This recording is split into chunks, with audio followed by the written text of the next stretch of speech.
سورۃ البقرہ آیت نمبر 190 وقاتلوا فی سبیل اللہ الذین یقاتلونکم ولا تعتدوا، اور اللہ کی راہ میں لڑو ان لوگوں سے جو تم سے لڑتے ہیں اور زیادتی نہ کرو، ان اللہ لا يحب المعتدین، بے شک اللہ حد سے بڑھنے والوں کو یا زیادتی کرنے والوں کو پسند نہیں کرتا، یا حد سے بڑھنے والوں زیادتی کرنے والوں کو اللہ دوست نہیں رکھتا۔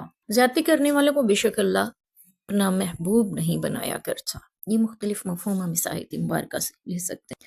یہاں پہ لفظ قتال ہے، قتل کرو، لڑائی کرو، جنگ و جدال کرو۔ جنگ اور جہاد میں کیا فرق ہے یہ ہم پہلے بھی تفصیل سے پڑھ چکے ہیں، ایک بار مختصر سا پھر دہرا لیتے ہیں۔ جنگ ہوتی ہے جس میں انسانیت شامل نہیں ہوتی، یعنی کسی کے عزت، جان، مال کی، آبرو کی حفاظت کا خیال نہیں ہوتا، جبکہ جہاد عزت، جان، مال اور آبرو اور ایمان کی حفاظت کے لیے کیا جاتا ہے۔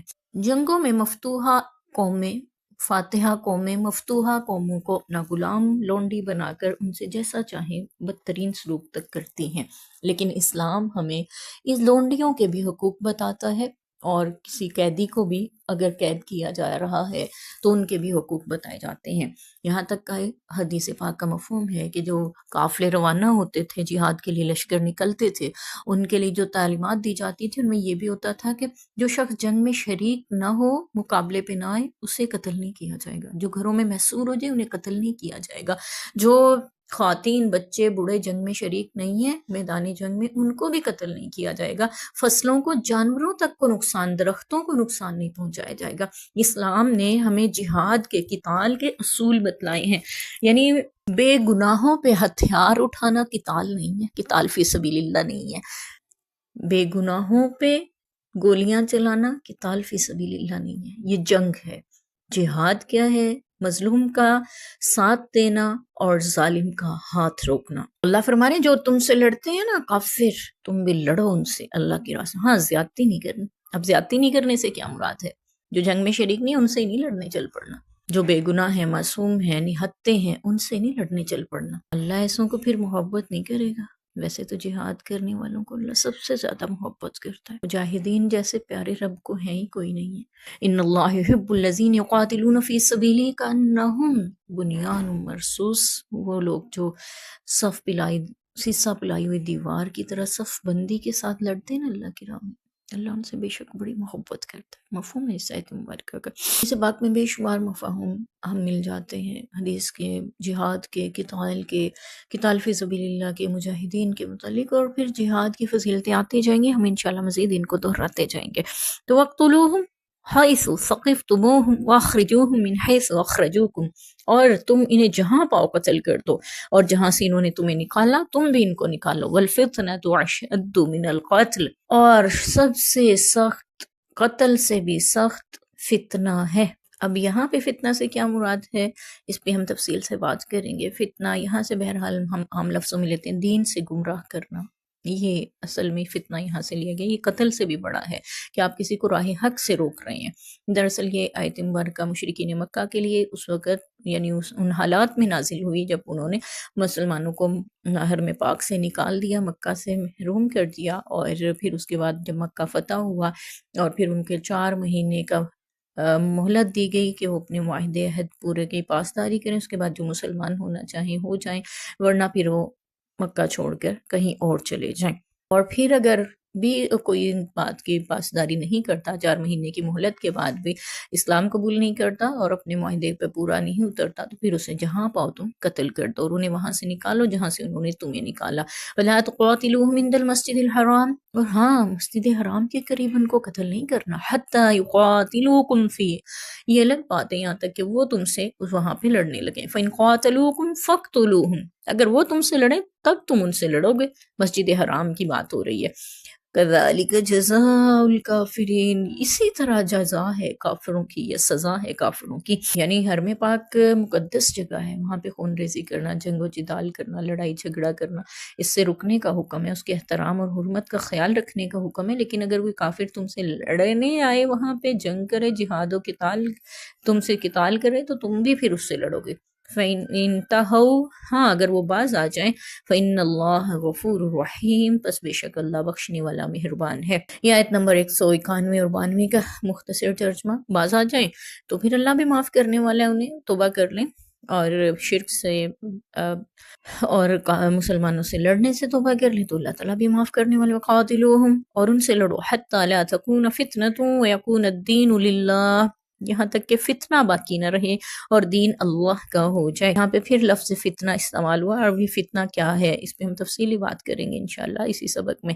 فَإِنِ انتہوا، اگر وہ باز رہیں، فلا عدوان الا علی الظالمین، تو پھر زیادتی کی اجازت نہیں ہے مفہوم ہے سے ان الفاظ کا، سوائے ظالموں کے، یعنی جو ظالم ہیں پھر صرف ان سے دشمنی کی جائے گی جو نہیں باز آ رہے، لیکن اگر وہ باز آ جائیں اور اسلام قبول کر لیں، دین کی طرف مائل ہو جائیں اور مسلمانوں سے لڑنا چھوڑ دیں، یا وہاں سے ہجرت کر کے کہیں اور چلے جائیں، یا پھر وہ جلا وطن ہو جائیں وہاں سے، یا پھر اپنے عہد و معاہدے کی پاسداری کرنے لگ جائیں، تو پھر تم ان سے نہیں لڑو، ضرورت نہیں ہے پھر لڑنے کی۔ ہاں لیکن جو مسلمان ہوں ظاہری طور پہ لبادہ اسلام کا اوڑھ لیں اور پھر اسلام کے خلاف سازشیں کریں، تو ایسے ظالموں کے خلاف پھر بھی لڑا جائے گا۔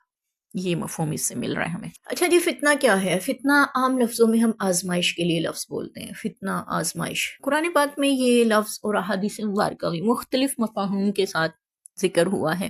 فتنہ کے لفظی مطلب امتحان یا آزمائش کے بھی ہیں، لیکن یہاں پہ امتحان یا آزمائش کا معنی استعمال نہیں ہو رہا، والفتنہ اشد من القتل، اور فتنہ قتل سے بھی زیادہ سخت۔ یہاں پہ کفر کا فتنہ ہے، یا پھر روکنا دین اسلام سے، یا دین کی راہ پہ چلنے والوں پہ ظلم و ستم ڈھانا، یہ سارا کچھ فتنہ مراد ہو سکتا ہے۔